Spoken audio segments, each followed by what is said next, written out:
राजा ने भरे हुए हृदय के साथ विधिवत रानी का दाह संस्कार कर दिया। रानी की मृत्यु के बाद राजा शौर्य सिंह हमेशा उदास रहने लग जाता है। राजा की ये हालत देख उसके वजीर, मंत्री सब बहुत दुखी थे। एक दिन ऐसे ही दुखी मन से राजा चुपचाप अपने दरबार में बैठा था। तब उसके वजीर और मंत्रियों ने आपस में सलाह मशवरा कर राजा से कहा, हे महाराज, कृपया आप दूसरी शादी कर लीजिए। दूसरी रानी आ जाएगी तो आप धीरे धीरे पहली रानी के गम को भूल जाओगे। उसकी बात सुन राजा शौर्य सिंह बोला, नहीं, मैं ऐसा कभी नहीं करूंगा। मैंने मरती हुई रानी को दूसरी शादी न करने का वचन दिया था। मंत्री बोला, राजन, आप अपने लिए न सही, उन छोटे छोटे बच्चों के लिए ही दूसरी शादी कर लीजिए, उन्हें मां मिल जाएगी। बार बार वजीर और मंत्रियों के दबाव देने से अंततः राजा शौर्य सिंह न चाहते हुए भी दूसरी शादी कर लेता है। सोचा बच्चों को मां का सहारा मिल जाएगा। जब राजा दूसरी पत्नी विवाह करके महल लेकर आया तो वीर नकुल ने पूछा, पिताजी ये कौन है? राजा बोला, बच्चों, ये तुम्हारी नई माँ है। अबोध बच्चे ये सुनकर खुश हो गए। सोचा नई माँ भी हमें कहानियां सुनाया करेगी, हमारे साथ खेलेगी, हमारा लाड प्यार करेगी। इसी सोच के साथ बच्चे जब नई रानी के कक्ष में जाते हैं और माँ माँ कहकर प्यार से उसे पुकारते हैं तो अनामिका गुस्से में बोली, कौन माँ? कहाँ की माँ? मैं तुम्हारी कोई मावा नहीं हूँ, तुम्हारी माँ तो मर चुकी है। उन्हें धमकाते हुए आगे रानी कहती है, आइंदा यहाँ कदम भी मत रखना वरना तुम्हारी खाल खींच लूंगी। मासूम बच्चे वहाँ से रोते रोते चले गए। जब राजा ने उन्हें रोते हुए रानी के कक्ष से निकलते देखा तो वो रानी के पास गया और कहा, क्या बात हुई रानी, बच्चे तुम्हारे कमरे से रोते हुए निकले हैं? रानी बोली, ध्यान से सुनो राजन, आगे से ये बच्चे मेरे कमरे में ही नहीं मेरे महल में भी नजर नहीं आने चाहिए। आप इनके रहने की व्यवस्था अलग कर दो। रानी की बात सुन राजा बड़ा दुखी हुआ। सोचा क्या सोचकर विवाह किया था और क्या हो गया। भारी हृदय के साथ बिना कोई क्लेश किए राजा ने रानी की बात मान ली और बच्चों के रहने के लिए अलग से जगह बनवा दी। वीर और नकुल वहाँ अलग से रहने लगे। ऐसे ही समय बीतता चला गया। राजा बूढ़ा हो गया। वीर और नकुल अब जवान हो गए। अब क्योंकि राजा बूढ़ा हो चुका था तो रानी अनामिका उससे कतई खुश नहीं थी। एक दिन वीर और नकुल दोनों भाई बॉल के साथ खेल रहे थे। खेलते खेलते उनकी बॉल रानी के महल में चली जाती है। वीर अपनी बॉल को लेने के लिए रानी अनामिका के महल में जाता है। जब रानी अनामिका ने वीर को देखा तो उस हटे कट्टे खूबसूरत नौजवान को देख उसकी अंतर्वासना जागृत हो गई। वीर ने जब रानी अनामिका को देखा तो वो उसे प्रणाम करता है। रानी अनामिका बोली, तुम कौन हो नवयुवक और यहाँ किस लिए आए हो? वीर बोला, मौसी जी, मैं आपका बड़ा बेटा वीर हूँ। खेलते खेलते मेरी बॉल आपके महल में आ गई, बस उसी को लेने आया था। रानी अनामिका बोली, वीर, तुम बिल्कुल अपने नाम के जैसे ही सुंदर हो, पर ये बेटा शब्द लगाने की क्या आवश्यकता है? तुम भी खूबसूरत जवान हो और मैं भी जवान हूँ, हम दोनों की जोड़ी क्या खूब जमेगी।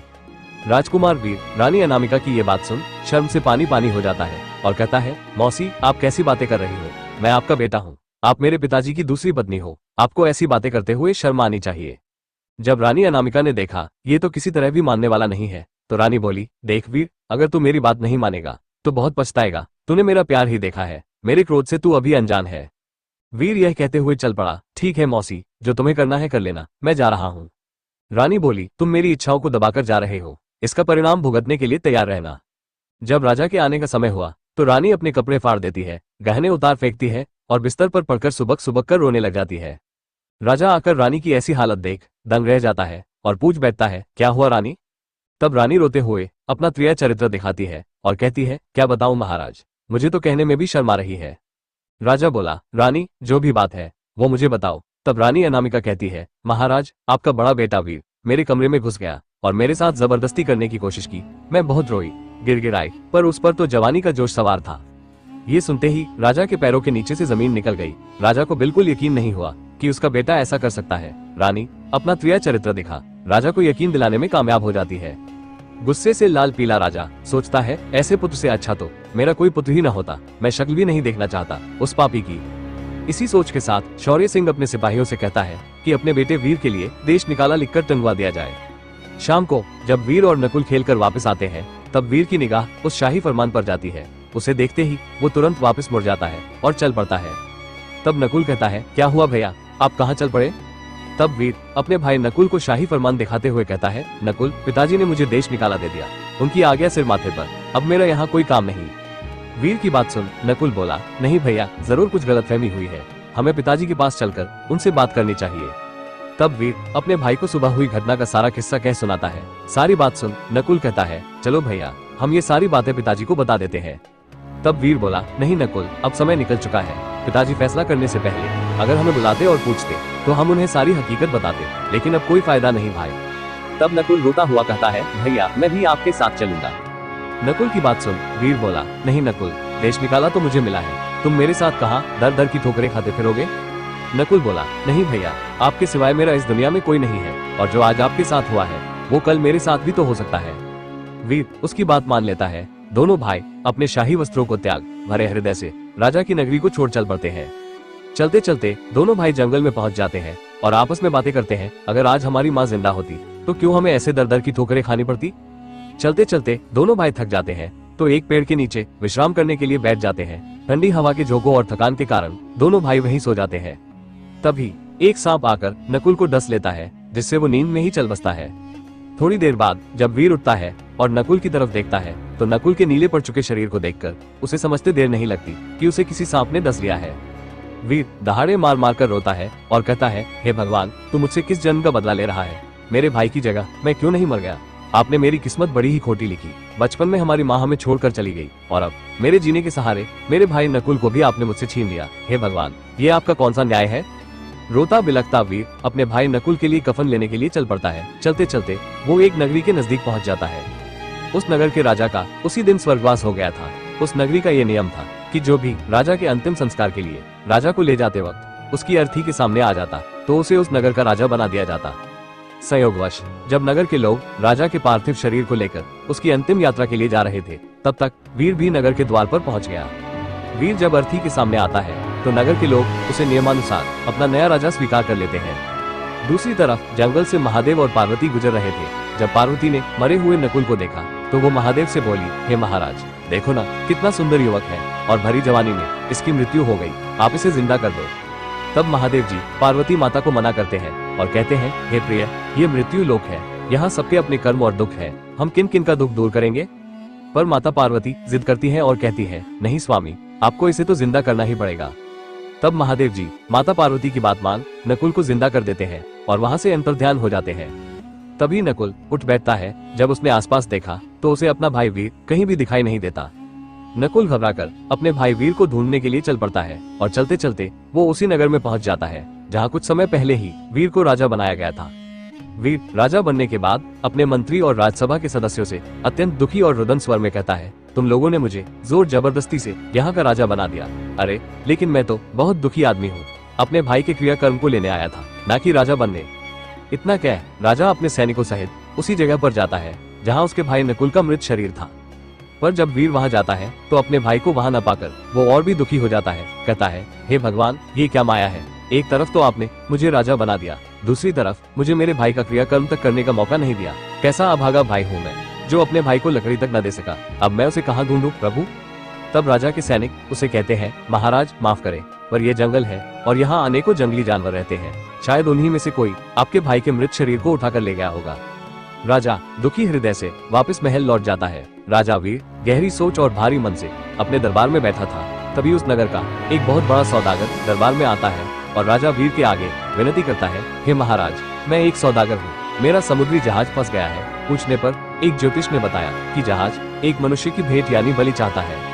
व्यापारी आगे कहता है, महाराज, मेरी प्रार्थना है, मुझे एक आदमी भेंट के लिए दिया जाए। उस समय राजा का परम कर्तव्य होता था कि वो अपने राज्य के सौदागरों की मदद करे, क्योंकि राज्य के मुख्य सौदागर भारी मात्रा में राजकोष में कर जमा करवाते थे। अब राजा ने प्रथा अनुसार सैनिकों को आदेश दे दिया कि किसी बूढ़े व्यक्ति को जो मृत्यु के निकट हो उसे सौदागर को सौंप दिया जाए और बूढ़े के परिवार वालों की धन दौलत से सहायता की जाए। राजा का हुक्म मान तुरंत सैनिक ऐसे बूढ़े व्यक्ति की खोज में नगर में निकल पड़ते हैं, पर बहुत ढूंढने पर भी उन्हें ऐसा कोई व्यक्ति नहीं मिला। अतः वो थक हार कर वापस महल लौट रहे थे। तभी संयोग से नकुल अपने भाई वीर को खोजता हुआ उधर आ निकलता है। जब सैनिकों ने उसे देखा तो उससे पूछा, ओ जाने वाले, किधर जा रहा है? तब नकुल ने कहा, मैं एक दुखियारा परदेसी हूँ जो अपने भाई को ढूंढता फिर रहा हूँ। उसे देख सैनिकों ने विचार किया, ये आदमी हमारे नगर का भी नहीं है, क्यों ना इसे पकड़कर सौदागर के हवाले कर दिया जाए। हमारे नगर के किसी व्यक्ति की भेंट भी नहीं देनी पड़ेगी और राजा के हुक्म का पालन भी हो जाएगा। इसी सोच के साथ सैनिक नकुल को पकड़ लेते हैं और उसे सौदागर के हवाले कर देते हैं। जब सौदागर नकुल की बलि देने के लिए उसे जहाज पर लेकर जाता है तो जैसे ही नकुल जहाज पर पैर रखता है, जहाज अपने आप चल पड़ता है। ये देख सेठ अचंभित हो जाता है और सोचता है, ये तो बड़ा भाग्यशाली व्यक्ति है जिसके पैर मेरे जहाज में पड़ते ही ये बिना किसी बलि के चल पड़ा। इसी सोच के साथ सौदागर नकुल को अपने पास नौकर रख लेता है और उसे अपने साथ जहाज में ले जाता है। सौदागर अपना सामान से भरा जहाज ले दूसरे राज्य ले जाता है। वहां जाकर उसे मालूम होता है कि आज इस राज्य की राजा की बेटी का स्वयंवर है। सोचता है क्यों न जब तक जहाज खाली हो तब तक जाकर स्वयंवर देखा जाए। वो नकुल को लेकर राजा की लड़की का स्वयंवर देखने चल पड़ता है। उस स्वयंवर में भाग लेने के लिए दूर दूर से बड़े बड़े राजा महाराजा आए हुए थे, क्योंकि राजकुमारी वैदेही अपनी खूबसूरती के लिए देश प्रदेश में विख्यात थी। सौदागर और नकुल भी जाकर राजसभा में खड़े हो जाते हैं। कुछ समय बाद राजकुमारी वैदेही अपने हाथ में वरमाला लिए अपना वर चुनने के लिए राजसभा में आती है। जब वो राजसभा में देखती है तो उसे एक से बढ़कर एक राजा महाराजा दिखाई देते हैं, पर राजकुमारी वैदेही की नजर सबसे पीछे और एक और खड़े सुंदर नवयुवक पर अटक जाती है, जिसका चेहरा मुरझाया होने के बाद भी उसमें एक अलग ही नूर दिखाई दे रहा था। वो नौजवान था नकुल, जो कर्मों का मारा सौदागर के साथ यहाँ आ तो गया था, पर उसे इन सबसे कोई मतलब नहीं था। वो तो बस गर्दन झुकाए अपनी ही सोच में डूबा हुआ था। राजकुमारी वैदेही उसके पास आती है और उसे वरमाला डाल देती है। ये देख सभा में उपस्थित सभी राजा महाराजा हैरान हो जाते हैं। सौदागर को तो जैसे सांप सूंघ जाता है। वो सोचता है ये क्या हो गया, इस कगले को अपने साथ यहाँ लेकर ही नहीं आना था। ये सब देखकर नकुल भी चौंक जाता है। उसे समझ नहीं आता ये एकदम से क्या हो गया। वो राजकुमारी वैदेही से कहता है, हे राजकुमारी, तुम राजा की बेटी हो, मैं तुम्हारे लायक नहीं हूँ। मैं तो एक कर्महीन दुखियारा हूँ। देखो तो सभा में एक से बढ़कर एक राजा महाराजा आए हुए हैं, तुम उनमें से अपने योग्यवर चुनो राजकुमारी, मैं आपके योग्य नहीं हूँ। नकुल की बात सुन राजकुमारी वैदेही कहती है, नहीं नहीं स्वामी, मैं एक पतिव्रता स्त्री हूँ और मैंने आपको देखते ही अपना पति मान लिया था। पतिव्रता स्त्री एक बार जिसे अपना पति मान लेती है फिर उसके सिवा किसी दूसरे के बारे में सोचना भी पाप समझती है। अब आप ही मेरे पति परमेश्वर हो। तब नकुल कहता है, हे राजकुमारी, मैं बहुत ही गरीब आदमी हूँ जिसके पास रहने के लिए अपना खुद का घर तक नहीं है। मैं तो सौदागर के पास एक छोटा सा नौकर हूँ। नकुल की बात सुन राजकुमारी बोली, स्वामी, मुझे अब आपकी दौलत या गरीबी से कोई फर्क नहीं पड़ता। अब आप जैसे भी हो मेरे पति हो। जिस हाल में आप रहोगे मैं भी रह लूंगी, जो आप खाओगे वो मैं भी खा लूंगी। अंततः राजकुमारी वैदेही के हट के आगे आखिरकार मजबूर हो नकुल को भी झुकना ही पड़ता है। राजकुमारी जब माला डाल अपने चलने की तैयारी करने महल में जाती है तब उसके पिता भी उसे समझाते हैं, हे मूर्ख लड़की, ये तूने क्या कर दिया। मैंने तुम्हारा स्वयंवर इसलिए करवाया था कि तुम अच्छे से देखभाल कर एक सुंदर और प्रतिष्ठित राजकुमार को अपना पति चुनोई, पर लगता है तुम्हारी मति मारी गई है। जो उस कगले के गले में वरमाला डाल उसे अपना पति चुन लिया। अपने पिता की बात सुन राजकुमारी कहती है, पिताजी, अब वो जैसे भी है मेरे पति है, आप उनकी तौहीन मत कीजिए। राजा कहता है, ठीक है, अगर तुम्हारा यही फैसला है तो मैं तुम्हें अपने धन में से एक फूटी कौड़ी भी नहीं दूंगा। देखूं तो तुम इस कगले के साथ कैसे रह पाती हो। पर राजकुमारी के ऊपर अपने पिता की बातों का कोई असर नहीं हुआ। वो अपने माता पिता और परिवार को त्याग कर नकुल के साथ चल देती है। नकुल अपनी नवविवाहिता पत्नी राजकुमारी वैदेही को लेकर सौदागर के जहाज पर आ जाता है। उनके पहुंचते ही सौदागर अपने जहाज को राज्य की तरफ रवाना कर देता है। सौदागर के मन में अब भी वही बात घूम रही थी कि वो क्यों नकुल को अपने साथ स्वयंवर में ले गया। राजकुमारी वैदेही ने उसे माला क्यों पहनाई। क्या मैं बदसूरत हूँ जो राजकुमारी ने मुझे माला नहीं पहनाई। मेरे पास इतना धन है, इतना बड़ा साहूकार हूँ, फिर भी उसने मुझे पसंद ना करके मेरे नौकर को माला पहना दी। इससे बड़ी बेइज्जती मेरे लिए और क्या होगी। मैं अपनी इस बेइज्जती का बदला लेकर ही रहूंगा।